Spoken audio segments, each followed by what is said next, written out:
You're listening to The Bible Guys, a podcast where a couple of friends talk about the Bible in fun and practical ways. Hey everybody, welcome to the Bible Guys. I'm Chris. And I'm Kyle. This is Kyle. Yes. And today we're the Bible Guys because Jeff's out of town. Yep. So Kyle is a fan favorite of, I don't know how they rank. I don't know either. It's probably, Feel free to. It's probably Chris, then Jeff. Yeah, definitely. It's definitely Chris, then Jeff, and then it's Wesley. Then Wesley. And then probably Quinn, because that one time you got on there. That one time you let Quinn on there. He still doesn't let that down, by the way. That's so funny. Yeah, and by the way, for our listeners, Quinn, I said, hey, is this the first time you've been on the Bible Guys? He goes, I've been on twice before with you. This is my third time. It's terrible. It was good. It was terrible. You were greeting. It was funny because you were so genuinely like thinking you were greeting a first time guest. Oh yeah, it was terrible. The show was terrible. Anyway, we have a great story happening with Nehemiah, and Nehemiah is we're about to see that he's about to approach the king, and he's going to ask him whether or not he has permission to go back to Jerusalem to build the wall, and it's going to be an incredible journey. Yeah. But before we get into that, we have a segment. And the segment is the Babylon Bee, because we are committed to the finest news. Have you ever heard Jeff say that? Yes. He's insistent about saying it. He goes, we are just committed to our listeners to bringing the best source of news. And of course, Babylon Bee is a satire. And here's how this one reads. It says, oh no, Phil Robertson greeted in heaven by 12 million angry ducks, which is hilarious. The Duck Dynasty guy? Yeah. Okay, so it says, it starts off on location, heaven. Church elder and Duck Dynasty star Phil Robertson came face to face with consequences this week after he caught up to paradise, after he was caught up to paradise, where 12 million angry ducks awaited him. Robertson, the devout Christian founder of Duck Commander, a store specializing in gear for... It says a store specializing in gear for duck murder was found dead following a battle with Alzheimer's disease at the age of 79. In his life, he had allegedly murdered millions of ducks. Oh my goodness. Have Duck mercy. murder. I'm sorry. It was just a harmless hobby, Robertson reported and yelled as he ran from a great cloud of ducks that swirled all around him. Don't hold it against me. You're delicious and fun to shoot. So funny. We are not so merciful, Commander, said John Mallard, a duck gifted with tongues. Ducks attack. Oh, this is ridiculous. According to witnesses, a mighty flock of ducks appeared like a sea of locusts and descended upon him just as Paul the Apostle was beginning the orientation tour. And he chased away his own mansion. He was chased away to his own mansion and forced to barricade himself indoors as ducks circled overhead. We can do this all day, Commander Mallard quacked. Ducks don't get tired in heaven. The dramatic event was witnessed by former American presidents Abraham Lincoln and James A. Garfield. At publishing time, Phil Robertson had arrived at the wedding feast of the Lamb with enough duck à l'orange for everyone.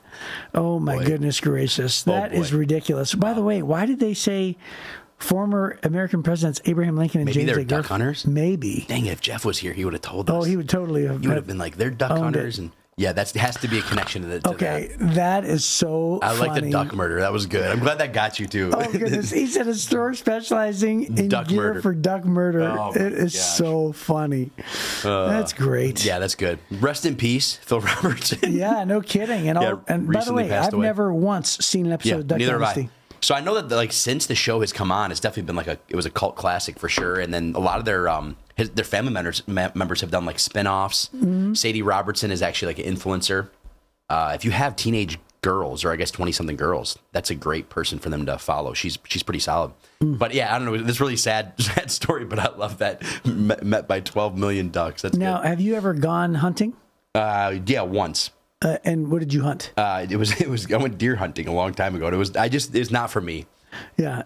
Sitting still. Did you get to shoot? Nope. Well, yeah, I didn't hit anything, but yeah, my impatience got to me. Yeah. So what did you not like about it? Because I'm thinking it's probably the same thing. It's sitting still. Mm-hmm. It's the patience. It's the weight. It was just a lot of it. And I think if I would have like that's the thing. People that go duck hunting, they said it's a lot of fun. Pheasant hunting, apparently, it's a lot of fun. Okay, but when it comes to sitting in a tree stand and enjoying the scenery, I think I could do that for like about an hour. But yeah, it was a while ago, and I remember just being a little bit bored with it. How about you? Yeah. Well, I've never been hunting. Okay. But people describe it to me like it's heaven. Yeah.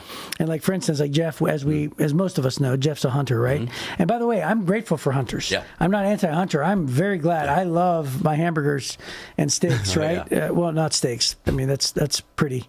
Hamburgers and steaks are pretty easy to kill, right? Yeah. But like I'm thankful for everything else, right? I'm grateful for all that. However, I want to say this. When people describe it to me like heaven, I literally think to myself, I can't imagine a more miserable existence. They're like, dude, man, I was sitting in the tree for like 8 hours. I was just looking at the woods, and I was sitting in this little, and I'm like, you mean that little red chair that you have that fastens against the tree? Yeah, that one. I'm like, you sat in that for 8 hours? It's crazy. Like that would be uncomfortable for 1 hour. Yeah. Let alone, it's like, wasn't it like 40 degrees out? Oh yeah, man, it was great. It's freezing cold. Yeah. You just dress up warm, and it was great. And then the duck hunting, even like you're wading through the, the muck and the mire. It's just. I think even a little bit of movement would do well. But I would also say too, Jeff, he wouldn't enjoy sitting on a golf course, playing golf, right? Most of the day, I know he does golf from time to time, but it's not his heaven. Right. But for me, that to him, sometimes like going to a golf thing, he's like, oh, I guess I will. He will if it's a social thing.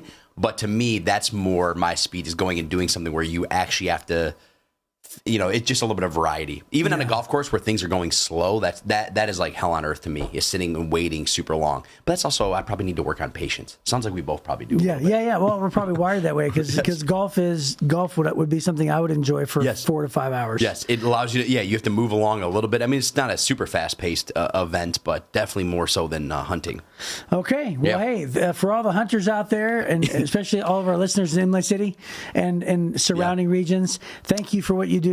And I love venison, and I do. Thank you for what you do. Yeah, and I hope you enjoyed that story about the ducks. 12 million angry ducks. Gosh, it's so funny. Yes. All right. Well, hey, we're going to move on to Nehemiah chapter 2.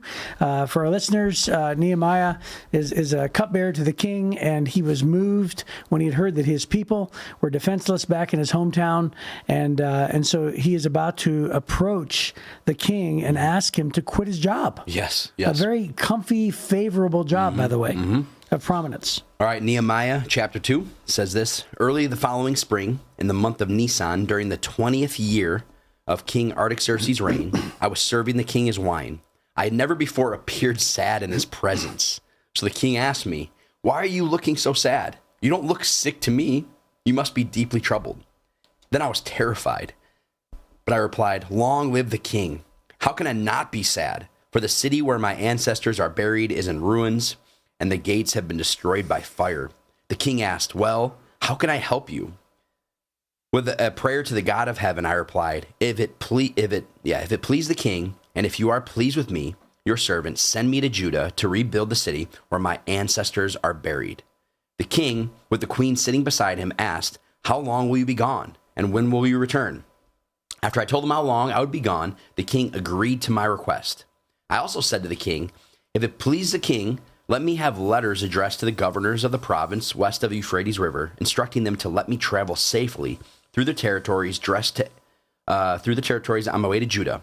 And please give me a letter addressed to Asaph, the manager of the king's forest, instructing him to give me timber. I will need it to make beams for the gates of the temple fortress, for the city walls, and for a house for myself."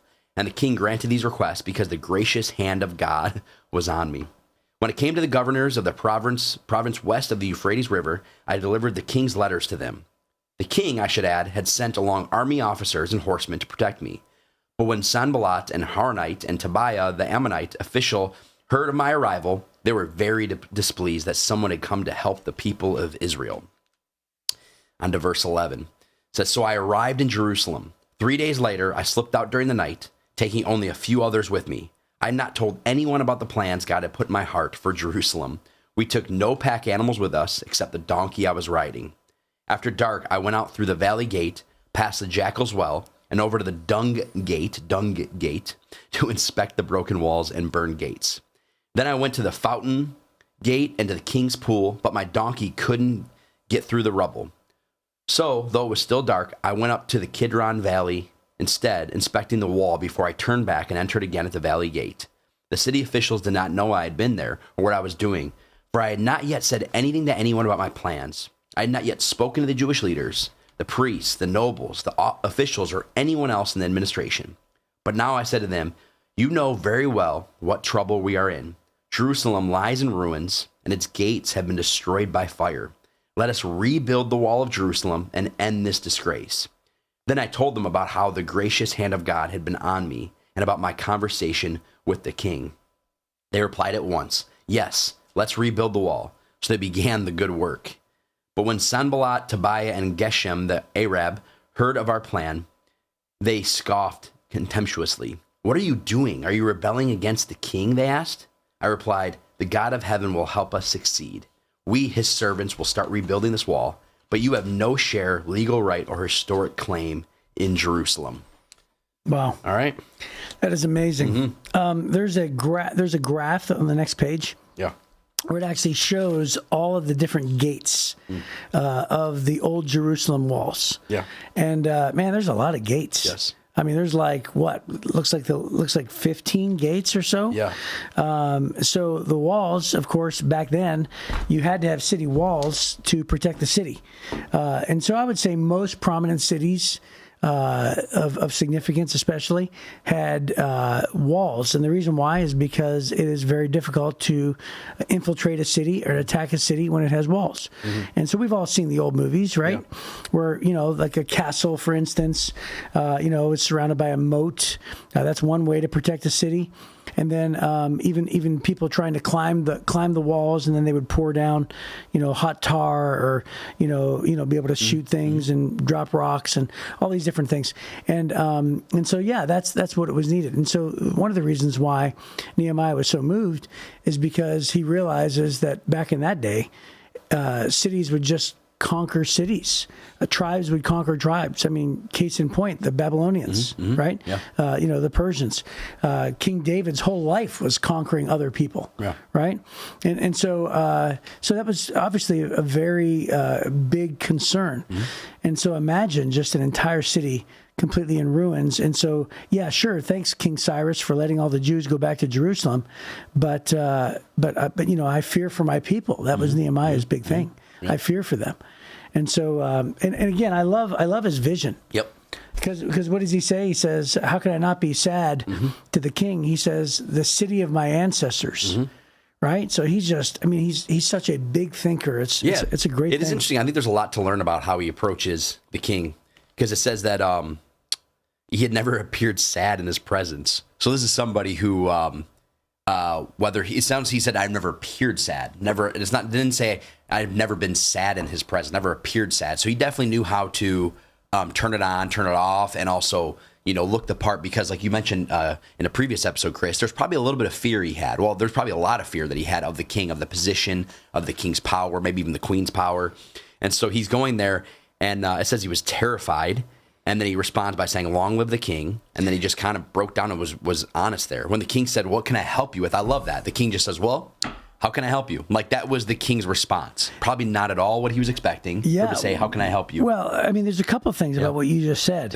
Yeah. When it says, "Then I was terrified," it makes me believe that he didn't intend on looking sad. No. Right? So it's like, "Oh man, he's caught." Yep. Because it seems like maybe in his mind he was probably thinking, "Hey, I'm going to approach the king," but all of a sudden he was caught off guard by this premature conversation, because the king said, "Why do you look sad?" He says, "Then I was terrified." Yeah.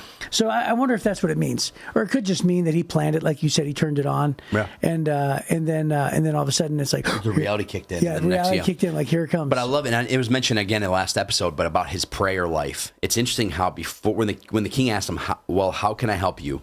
It wasn't like he came up with. He actually did have a plan, which I think was kind of cool. We can get to that a little bit. How he actually had already planned out the house. How much, like, that's kind of sweet, and that's what's awesome about Nehemiah. He's definitely a strategic leader. But I like how it started off by saying, with a prayer to the God of heaven. It's like he's just like, it's just this idea that like he's in this constant state of prayer. Right. It wasn't like we're pretty confident he didn't stop and say, "Let me pray before I ask this." Right. It was just this state, and I think everybody listening to this can relate to a time where maybe you had to go to a boss or to a friend or family or something where you have to ask for something, or there's a little bit of fear or trepidation about what's upcoming. And how often do we just think, man, I want to make sure I got all my questions lined up. I want to make sure that I'm strategic. I want to make sure that my argument is correct, as opposed to saying, I'm just going to pray first, Right. It's very important. And then I like, too, how the response, the king, it says, with the queen sitting beside him, asked, how long will you be gone? And when will you return? Right. I want to just believe that this was exactly how the king felt. Like, I want to believe that the king was just like, okay, how long will you be gone? Mm-hmm. I don't know if that's exactly how he responded, but it also is a cool indication of the mindset of this king, of King Artaxerxes. The fact that he wasn't trying to hold on to the cupbearer, who is a very important position. It wasn't something that he felt like he needed to try to restrict him and hold him back. Well, you would think that a king's reaction would be literally the opposite of everything that Artaxerxes did. Yep. Like, for instance, the first thing is, hey, you look sad. What king that we know in history would ever care that his cupbearer looks sad? Yes. Right? Who cares? He's a cupbearer, right? It's like who cares? Why would a king even pay attention to that? And the answer is because Artaxerxes obviously was a caring person. Yep. And then, there's probably a second answer to that. And the second answer to that is obviously Nehemiah was very well loved. Yes. Yep. Right? So if the king... Kind of like Daniel was, like, that's what's cool. A lot of biblical characters in the same time frame-ish who were very much, they were influential. Yes. Well, they were revered as employees. Yeah. Right. Yeah. So they were the most faithful. They were the most, efficient, dynamic, performing, because after all, everything they touched prospered, and they had the favor of God. And so those who were above them, in Daniel's case, with Shadrach, Meshach, and Abednego and Daniel, they continued to promote them because their God favored them. Yeah. And in this particular case, we obviously are seeing that Nehemiah is a great and valued person and employee. And you know what? There's a sermon in there somewhere. And that is, I remember one time hearing, one of my favorite speakers is Andy Stanley.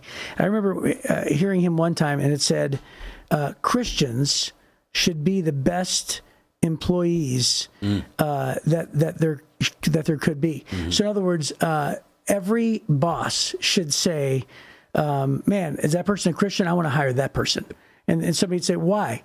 Well, I may not necessarily be a Christian, but I want to hire a Christian because Christians are always on time. Yep. They're always loyal. They're always kind. They're always, faithful. They're always diligent. They're always, all these different kinds of things. And if you think about that, that is a big testimony. Yes. I remember when I was a high school student, I obviously grew up in a household that had a lot of attitude, a lot of rebellion in my household, right? And so a lot of times, if we felt like we were being treated unfairly, or if somebody was, not worthy of respect, we would not react to that person kindly, right? We would do anything we could to stick it to the man, kind of a thing, right? We would just rebel, disrespect. And that was sort of the family culture that I sort of grew up in. I apologize if that sounds offensive to anybody in my family who is listening, but the reality of it is true. It's sort of the mindset that we had. In fact, the whole neighborhood mindset, right? Maybe even the whole West Side Youngstown. I'm not sure, but anyway, the point is that I remember hearing that Christians should be different. And I remember reading, and I think it's in Ephesians, right, that actually says we don't serve our bosses for our boss's sake. We serve our bosses like we're serving Christ, right? And therefore, God will be honored because we serve the boss, our employer, because of Christ. And if you think about it, it's like, what? Like, even if my boss is a jerk, even if my boss doesn't treat me well, isn't that the nature of the gospel? Yeah. The nature of the gospel says, we should, heap coals of fire in someone's head in humility, not returning anger for anger, but we should constantly forgive and love and demonstrate Christ's spirit, and it's just, that's a massive sermon in there somewhere. Christians, let's check ourselves. Let's be the best example where we are, even if it's frustrating. Yep. And Nehemiah is somebody who was his influence and all of those things that led him to the permission from the king. Because at the end of the day, if the king doesn't give permission, this story ends there. I mean, Nehemiah, who knows what would have happened? He could have been killed. There's a lot of things that could have happened. But instead, he had earned the favor of the king. And when I was reading this, it actually a story that came to my mind as I was looking at this, because I think that the king's response was so important here, because I believe that the God actually gave favor to Nehemiah, and Nehemiah previously prayed to have favor in the king's eyes, and the king granted it to him. Made me think. There was a time a few years ago we actually had somebody who was interning for me in a role, and she was awesome, like superstar intern. When it got time to like the new year, we wanted to hire her on the staff. And I remember she'd spent a few months like kicking butt. It was going to be awesome. I had this perfect role planned out for her. And then I presented with the idea of her working on this team, this role. And she said, I'm going to pray about it and think about it. I'll get back to you. And I'll be honest, I was kind of surprised, because I feel like it was such a slam dunk thing that I was like, okay, cool, of course, go pray about it. She comes back and she said, I've been praying about it, and you'd be surprised because I'm going to say no for now, and here's why. And what it was that her heart broke for the job she currently had as well, like before that, where she was making some headway in sharing her faith with some of her lost, unsaved coworkers.